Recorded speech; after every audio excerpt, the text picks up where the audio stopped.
Kenya Rigathi Gachagua Onge twak madhi nyime kind azimio la umoja One Kenya kod Kenya Kwanza. Gachagua wacho ni onge ber madhi wuok e twagno makore timo Bomas of Kenya ka omedo jatend piny Kenya William Ruto kachiel kod jatend azimio la umoja One Kenya Raila Odinga ne osewinjore e wi gino magidwaro ni mondo timre. Gachagua wacho ni lalruok mane Raila obedogo Mombasa gi Ruto negi wacho chunygi duto kendo negi setieko wach. Nolose kaunti ma Machakos eik mar min jaod bura Mamwala Vincent Kawaya.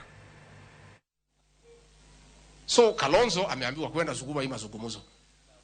Sasa hii mazungumzo nyinyi nauliza nyinyi Wakamba, nyinyi mmesoma, what is it all about? Mimi nauliza ni ya nini?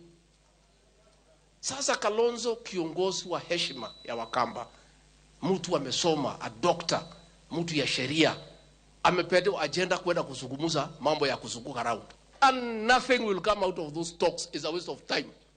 I am telling you as Deputy President of the Republic of Kenya. So nyinyi Wakamba mngoje hiyo mazungumzo, mtakuja kutafuta sisi because there is nothing. Hakuna kitu hapo ya kuzungumza. Raila tayari atasema mambo yake. Alimalizia Mombasa. Hii ni mambo tu ya kuzungusha wa Kenya. Kuzungusha wa Kenya. There is nothing. Na ndio umeona sisi tumetuma Kimani Ichung'wa, tumetuma Chariot, tumetuma Barire, mimi na rais tuko kazini.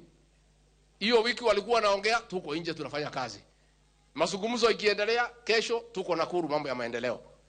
Kalonzo ako pale kwa mazungumzo kwa chai na Ichung'wa na nani.